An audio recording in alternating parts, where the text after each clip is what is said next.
What's on Your Minda contains honest, intimate, and uncensored depictions of mental health issues and experiences. Content and trigger warnings can be found in the description for each episode. Welcome to another episode of What's on Your Minda. I'm Diana, And I'm Amanda. and we're the clinical psychologists of Minda Psychology Services here in our beloved Malaysia. So it's December 2025, it's the end of the year where people tend to slow down, and get a bit more relaxed, taking more holidays. Yeah, for us, it's the school holidays as well. Yes, it's the end of year school holidays. People be going on Trips, meeting. vacation, or even just spending time with family here. Yeah, so you would think it's a joyous occasion. Really Happy fun. holidays. Woo! Spending time with my family. No. In fact, Yep. perhaps hostile holidays. Hostile holidays. Or horrid holidays for some. Please ignore me.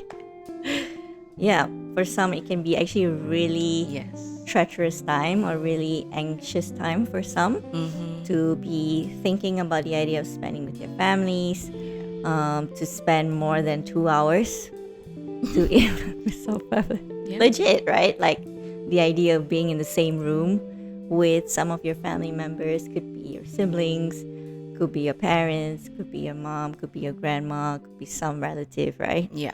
And a lot of times I get this some people describe it as like, I go for therapy and I progress and I develop, but then when I go back to my family home, it feels like I just revert to my child self. Yes. Yes, the self that didn't make any progress. You just go Yeah. all the way. You regress. Yes. Right? Well, why do you think that happens? Do you have any thoughts about that? I mean, I really feel like it's because they've made a lot of progress, right? But when they go back into the practical application, they don't have enough experience making the strategy stick, Yes. and you're sort of tossed back into the field Yeah. where the response from, let's say you want to set your boundaries, you want to communicate better, the response is the same as you had when you were a child. So it's going to be difficult, and sometimes we're not ready for that Yeah. difficulty, and then we just regress and just respond like how we would as a child, because that was what was protective for us back then. Yeah. It's like go your family home, level boss mode. Boss, yes. Difficulty, You've boss only mode. been studying theory. Yeah. Now practice. Also, on top of that, I feel like one of the reasons as well is because there was a psychologist who said this, where your kind of updated self has not been updated in the lives of your family, Yeah.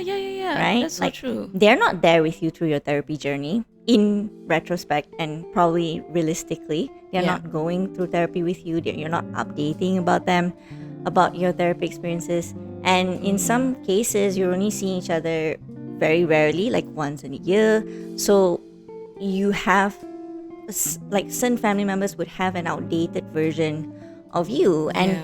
that would affect the dynamics that Yes. happens. That's true, because I think they have that normal expectation because they don't see you. They have the expectation of how you were since the last time they saw you. Yes. So even if you've progressed and come back with all of these healthy tips and strategies, oftentimes your family members could see you as the asshole. Yes. You're different, you've changed, you're not the same as you used to be. Yeah. And that is what can make things very, very hostile. Yes, and conflicts can happen, and your regress self comes up and things like that. So imagine I guess it's the holiday season and it's the end of the year. Some organizations would actually give the last 2 weeks off to close up their companies to let people go, and so I feel like in our Malaysian context, we have a strong practice of family gatherings and meeting up with family. It's very not common for me, or it's very common for me to hear clients or people, right, to, oh yeah, like I have childhood trauma. my mom or dad beat me, or they've, you know, like mentally abused me or emotionally abused me. But yeah, I see them once a month, or I'm going back to their hometown, which is honestly in my it when you see in the Western media or in the Western culture, they will be like, cut them off. I've not spoken to my parents for 20 years. Yeah. Right. And that's the norm. Yep. When something like this in happens. those societies. So yeah, we can see a difference in terms of that culture, or like the Western culture is more individualistic, where it's focused more on the individual's well-being and the individual's needs, whereas our society, at least in Southeast Asia, it's very much focused on collectivistic cultures. You know, it's not uncommon to talk to your trauma causers. Yeah, the perpetrators of abuse People. in your life. Yeah. Especially if they're family, and your nuclear family. Yes, definitely. Yeah. And it's very also embedded in our society, I feel like, where if you even think about either creating some boundaries or decided to maybe cut the relationship off if it's really, really severe and things like that, the guilt comes. How can you do that? That's your mom, that's your dad. Exactly. That's And your sibling. there's so much focus on being a filial child rather than thinking about your mental health needs. Yes, that it's gonna cost, because I watched Mulan recently. It's gonna cost dishonor to your family, Dishonor on your cow. dishonor on your, what else, your chickens? No, he didn't say that. Yeah. But That's yeah, it's true. Very right? similar as well, where if someone is not talking to their family or just estranged from their family, this is viewed as a fault of that person. Yes, Right? that's right. It's like you didn't try hard enough. You're the problematic one.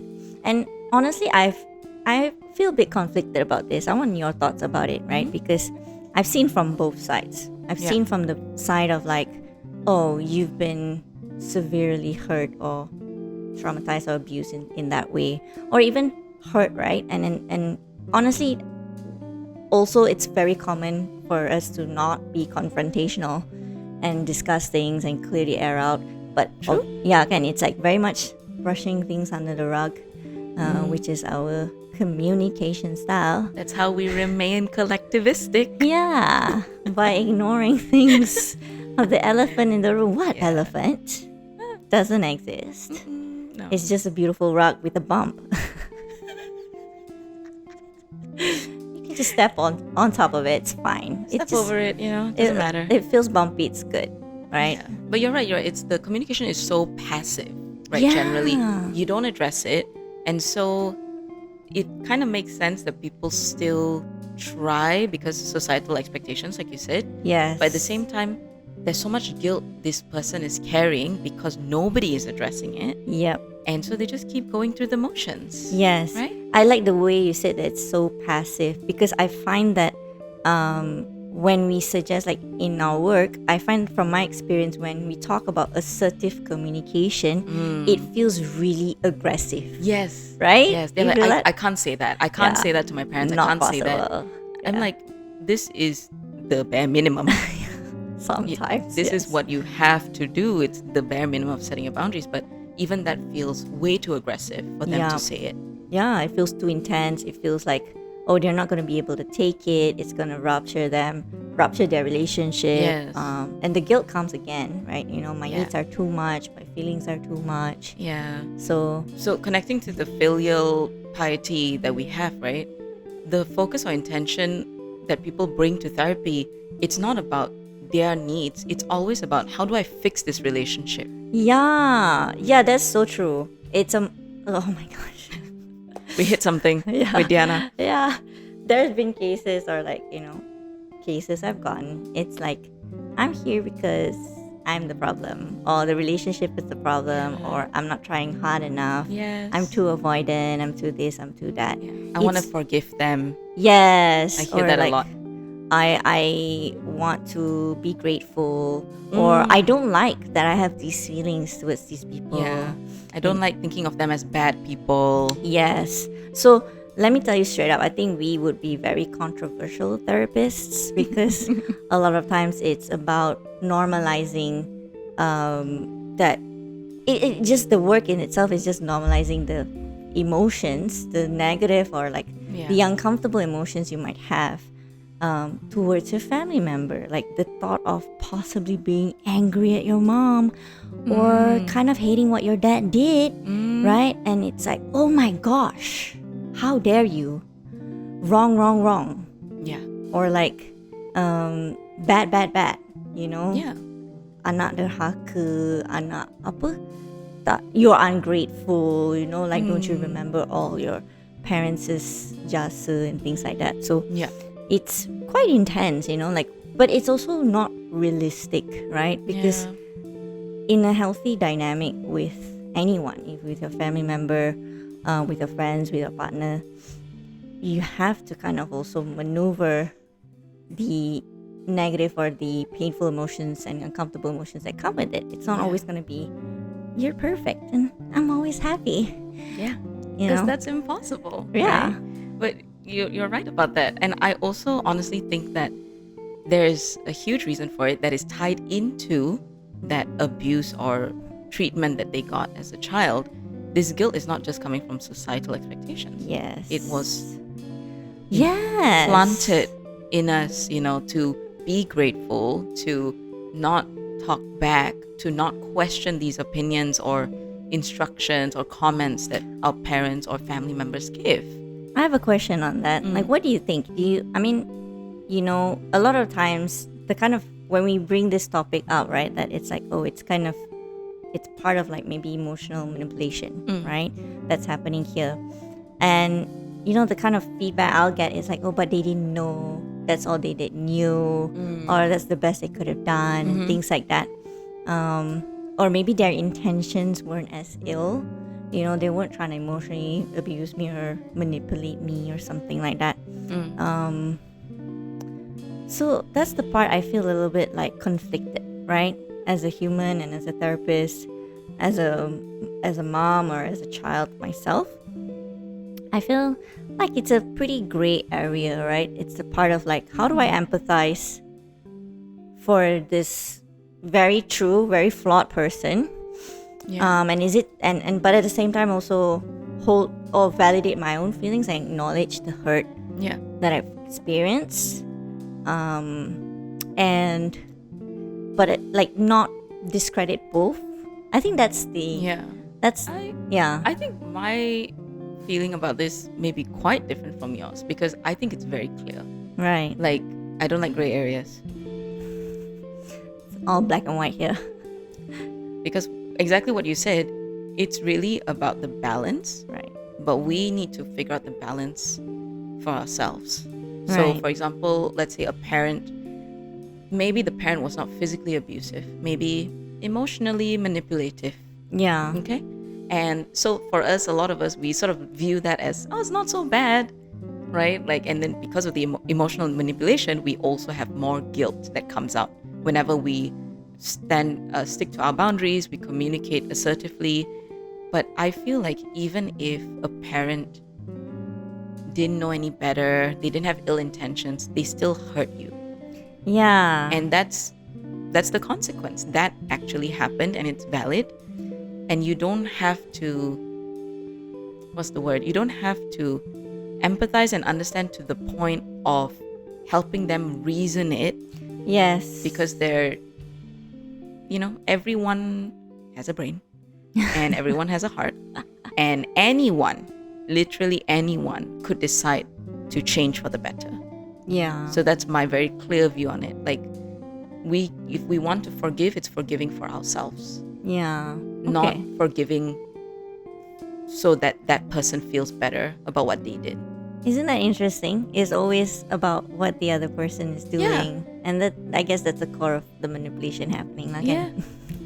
100%. You know? And it's devastating. I think that's the like insidious thing about emotional manipulation. Like being gaslit. That's exactly what gaslighting is, right? Like being made to feel your feelings are invalid or that you are crazy Yeah. to feel that way. But you're spot on that. I think that's nice to hear Very clearly, very right? clearly, right? Yeah. I think also because a big part about that is how a lot of times people find it that they need to point fingers or blame, right? It's like I need to, if I acknowledge my hurt or my anger or my hatred or my resentment or my annoyance towards my family member or my mom or my dad, like it means I'm blaming them and I'm discrediting all the good things that they've done also. And it means that, I'm a bad child or I'm ungrateful. All of these like really strong negative beliefs about themselves and about their relationship and about the other person, Yeah. right? And a lot of times I kind of take a step back and go, why, or like how do we get to the point of blaming? What is the purpose of blaming, right? Sometimes, what's your thoughts on that? I think with what you just said, it reminds me of something like, have you heard of the term backdraft in therapy or self-compassion therapy? No. So basically, it's coming from a firefighting term where if there's a fire behind a door that's closed and you open it, that first wave of heat can feel hotter than the actual fire, Oh, yeah. right? And so that first like hit of it is what you need to go through to get to the fire and fight the fire, right? But it's very similar to what you just said, where the first time you start to acknowledge these things, the worry is, I'm going to blame them and hate them, and I don't want to do that. Yeah. But it is a valid response. Yes. It doesn't have to be a permanent response, Yes. but it probably will be your valid first response when you start to acknowledge and accept that these things that were done to you were not right. Yes. You could hate, you could be angry and blame, and that is a process that you have to go through to come out the other side and figure out what now. Yes, it's accepting and normalizing. That is a very valid response. And in fact, if you don't feel that way, it's quite concerning, right? It means that you're not protecting yourself and you don't have that kind of inner self-allowance to know like, oh, that really nasty thing that happened to me, I don't like that. That is important for you to feel. Yes, And exactly. if you don't feel that, it's actually quite concerning. So, but I understand the conflict that comes with, but this is done by this person who's supposed to love me, who's supposed to protect me, who's supposed to guide me. This bond that I cannot ever question sometimes, or even like I said, even ponder the thought or the feeling of what if it's different or what if it maneuvers. But I like how you said, it's something that needs to be felt and also something not permanent, something that moves through you. And if you allow the feeling to come, that sometimes you do get annoyed with your mom, or you do get you really hate that thing your mom did, but it does not necessarily mean you hate her as a person. Or I mean, if you do, that's your journey. That's also Also valid, right? So for whatever reason, but and to know that this doesn't mean it's permanent, right? It's like my feelings about this person can change, but in order for the change or for the feelings to move, it has to be felt or to be allowed in the first place. That's true. And I also feel like you mentioned something about the acknowledging it, right? So we do this process, we acknowledge it, the big negative feelings happen, maybe hate is there for a long time, grief, guilt, all of that, but we face it. Coming out the other side, and I want to share something, and I'm gonna ask you your opinion, because coming out the other side, a lot of people who experience this have so much sadness that this is their experience, that they don't have the typical healthy, happy family dynamic, that they don't have, a family that they can rely on or get support and trust with. And I also find it really sad to hear that in therapy. But, because my approach is acceptance, right? I think that's what I would always venture towards and help the client through that. But I want to know your opinions about that. Like, how do you feel about this process at the end is really heartbreaking? Yep, I agree. It is devastating. Like, And I think that's also the devastation of the work being a therapist itself, because we know this, and we see the client our clients grapple with this, Yeah. like pulling this back and forth, being like, and once they get to that point, like you said, okay, I finally come to a place of emotional acceptance, I really truly comprehend this, and that's when all the walls fall down. It's like, whoa, this is actually so sad. Yeah. Because I did like, and it, yes, with this as well, there's a lot of grief work that needs to be done, right? Which is to acknowledge the past you didn't get, the childhood that you didn't get, or the kind of safe space with your family now, like the tension you feel in your body when you want to go back on holidays or meet them. That is all telltale signs of you not feeling safe with them, and that is a tragedy, right? Safety. You don't feel safe with your family, this place or the people you're supposed to feel safe with. Yeah, which kind of shows in yourself when you either avoid them or procrastinate, or you avoid their calls, or that you tense up when you see them or when you think about them, or you regress to your childlike self. Because also I feel like the childlike self is it's the way you protected yourself, right? And that worked for that time and for that dynamic, right? And part of the work in EFIT as well we do is to honor that, to honor the previous coping mechanism that helped. With all coping mechanisms, they have worked or helped somehow. That's true, right? Yep. But we also acknowledge that some coping mechanisms eventually reach to a point of like unhelpfulness, or has a turmoil of negative consequences to it. Like I have emotionally unsafe parents, for example, so I learned to repress my feelings in order for me to avoid being even more disappointed, for example. So that coping mechanism of emotional suppression has been helpful at the time, but it has its negative consequences too.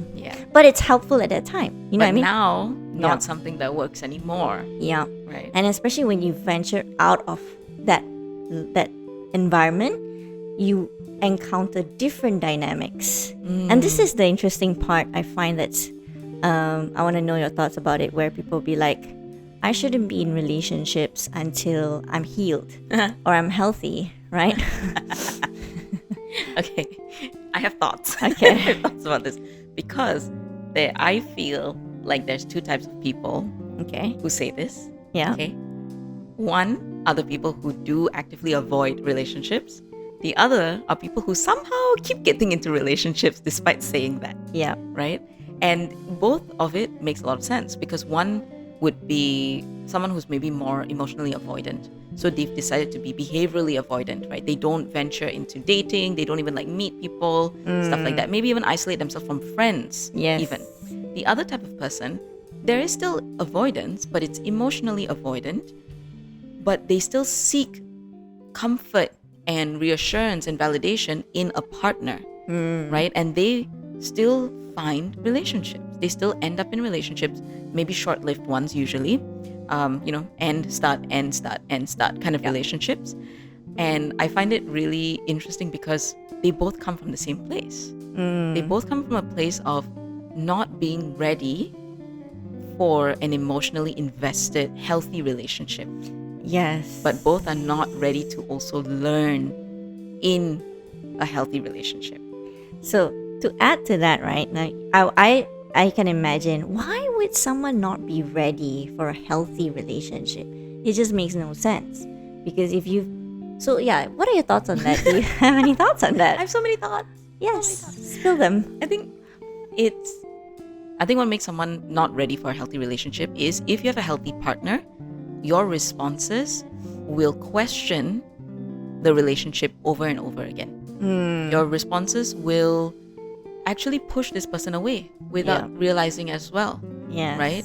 Even if that person is healthier and they're trying to help you and they're trying to still come towards you, there's a risk of making this person fall into your unhealthy dynamic. Right? So that's what makes someone not ready. But if maybe you're not 100% healthy yourself, right? But you're ready. What that looks like is whatever happens in a relationship, you learned the strategies to manage it. You learned ways to communicate with this person without reverting to your old, unworkable, ineffective strategies and coping skills. Yeah. Taking accountability and actually giving Yes. yourself the opportunity to change. Yeah. Right? And understanding that you're a flawed human being and being able to empathize for yourself, right? Yes. Being kind to yourself to say, oh, I made a boo-boo, let me fix it. Because we are gonna make mistakes, right? Yeah. So actually about that question, I used to be someone who's like, you know what, you're right.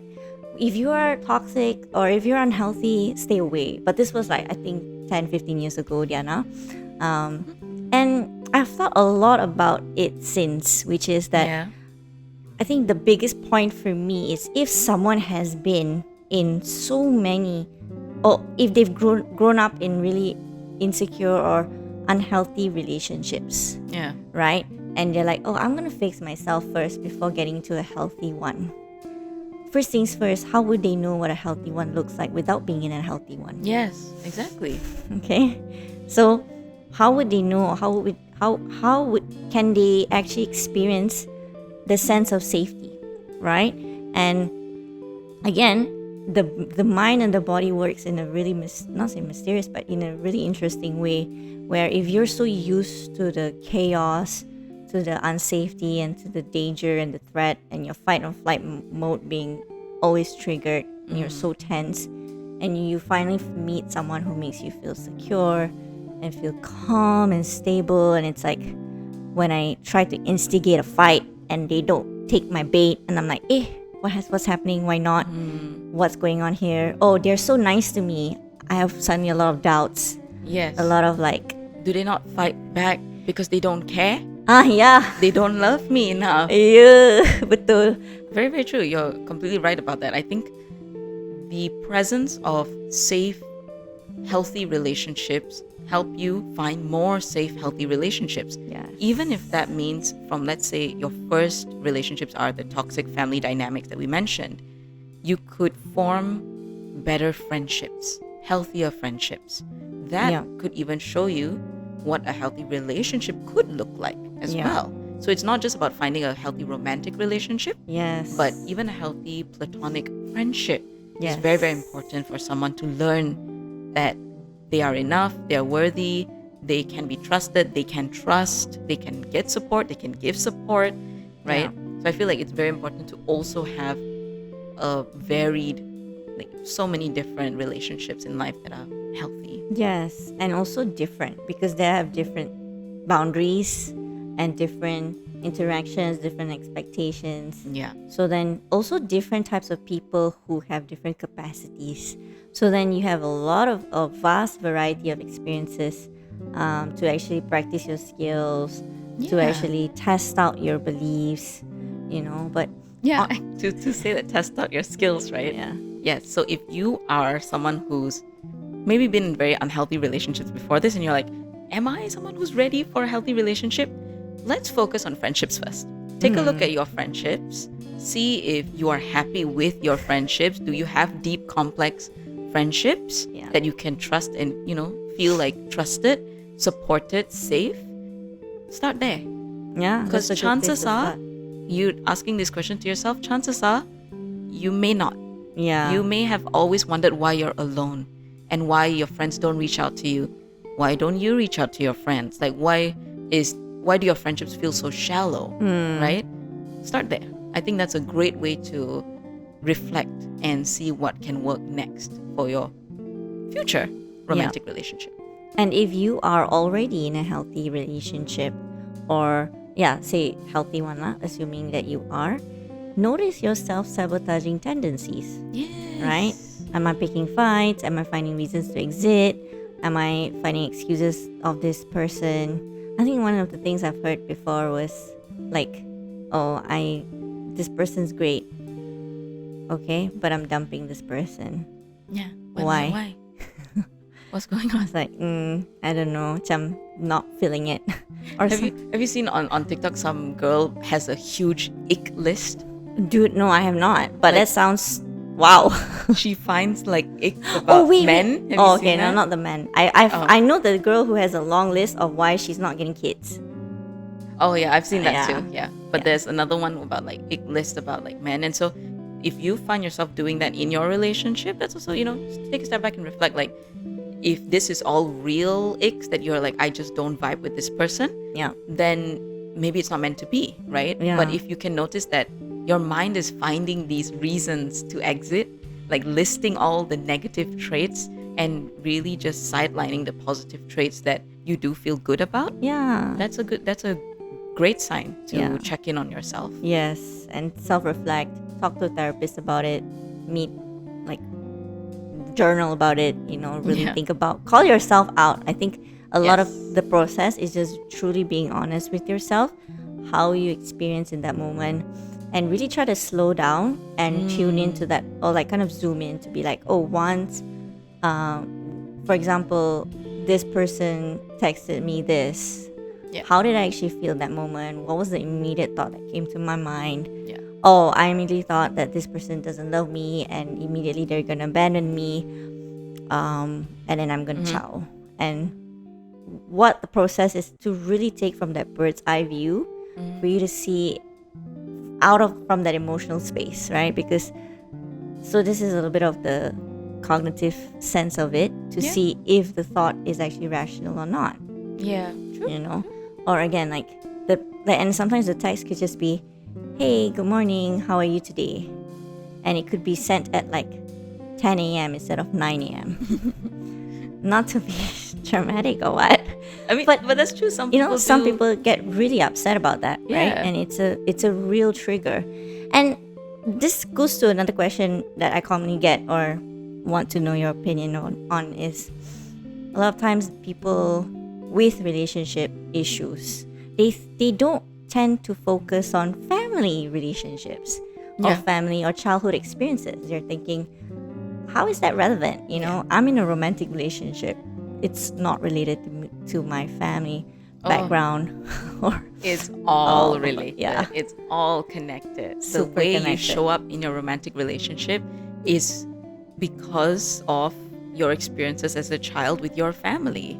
yes. And if you feel unsafe now in your family, not saying for all cases, but and if you feel also unsafe in your relationships, there could be some correlation happening there because your relationship with your parents is one of the very first relationships you learn how to Yeah. have a relationship with, how the Yeah. world is, how to bond, how to feel emotions, Yeah. how to cope with emotions, how to Yeah. regulate, what to That's- think and so forth. That's where the attachment theory comes from. Like, that's how we learn to attach to people in our lives. And if you've always had an unsafe or insecure attachment because of your early caregivers, you may attach to everyone else in your life like that until you're ready to make a change.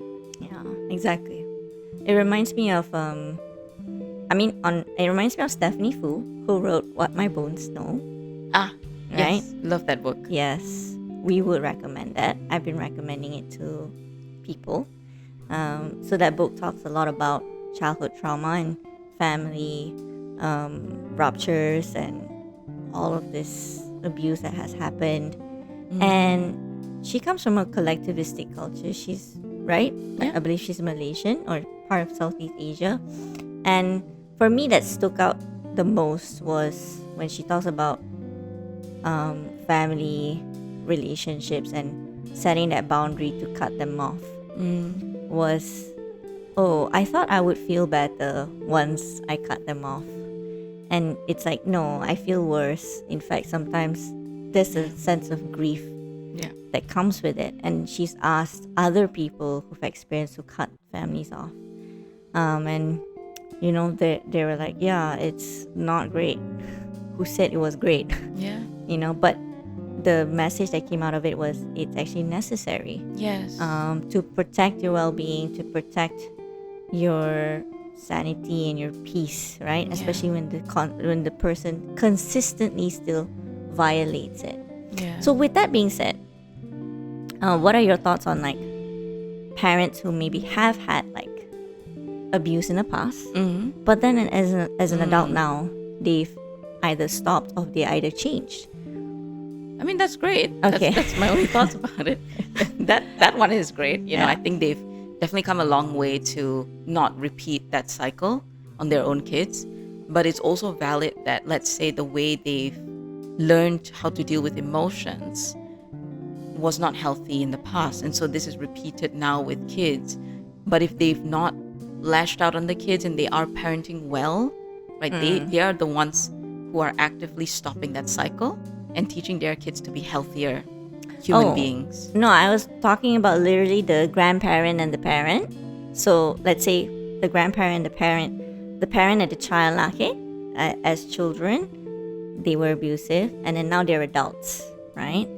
And the child that was abused now is an adult, and the parent who was the abuser during the childhood times stopped or eventually doesn't abuse anymore. Oh, Yeah. okay. What I do you got it think wrong. about that instead? I think that is probably maybe 80% of Malaysians. Yeah. And it comes from, it's corporal punishment, right? Yeah. It's good for you. It's discipline. That's what Yes. most of us experienced when we were younger. Yeah. And over time, this kind of stopped. But it doesn't mean that the hurt stopped. Yes. It doesn't mean that forgiveness happened, because out of the 80%, maybe 99% of that population never spoke about it again. Yes. There was no discussion. There was no acknowledgement of what happened. Maybe the 1%, right? The 1%, they've learned, they've talked about it. Maybe it was hostile, maybe it was good, but at least it was spoken about. But for the rest of us, it's something that's not ever Addressed. spoken about, never addressed. And I think that's what leads to that guilt, that grief, but also resentment that a lot of our clients who come with this issue face, because they know what happened. They went through this hurt, they went through this pain. But now that the parents are older, I'm supposed to be kind to them. I'm supposed to take care of them. Yes. You know, and there's a lot of that resentment, because truthfully, most of Asian culture will take care of their aging parents. Yeah. They're Even aging with parents. this. Yeah. Betul. Even with this experience in the past. Betul. But you develop a lot of resentment. You will Yes. hold that and suppress it Yeah. until you don't have to take care of them anymore. Yeah. So I think it's both. It's like kind of sad, but at the same time stressful. Yeah. It's a very stressful decision, because filial piety, we go back to that. But at the same time, you have a choice, Yeah. you know? It's a choice. Yeah. And I think that's probably the foundation of it all, where either you set the boundary or you cut them off, or you decide to still have contact and Yes. to visit them often, or want to have a close relationship and things like that. It's all your free will Yeah. and your choice. And as long as you feel aligned with your choices and you Yes. feel at peace with your choice, that is the ultimate goal in this life, right? Yeah. Like, if you're in a journey of trying to forgive your parents, or if you're in a journey of like trying not to even acknowledge the hurt that they've done to you, or if you're in a journey of like, oh, I'm already on the other side and now I'm grieving about the childhood I wish I got, for example, or the family I wish I've gotten, at whatever stage you are at, I hope that it's your Choice. choice. Yeah. And that's something that is present in acceptance and commitment therapy as well for me, where we all have choices, but it's for you to be aligned with that. Yeah. If you're not aligned with it, that's what causes friction, internal conflict. But if you are aligned with it, if you have decided to go on a forgiveness journey, if you've decided to try to fix your relationship with abusive parents or parents that have hurt you, or if you've decided to cut them off, no contact, all of that is your choice. It's just if you are at peace with that choice, like you said. Yeah. Anyways, happy holidays, guys. Happy holidays, even with or without family, Yeah. with or without friends, with or without a relationship. And we hope that you have a peaceful end of the year. But if you have any thoughts about today's topic in this episode, feel free to let us know in the comments, or you can share your thoughts with us through DM. You can find us on Instagram or TikTok at Minda Psychology. You can also email us straight at hello@mindapsychology.com.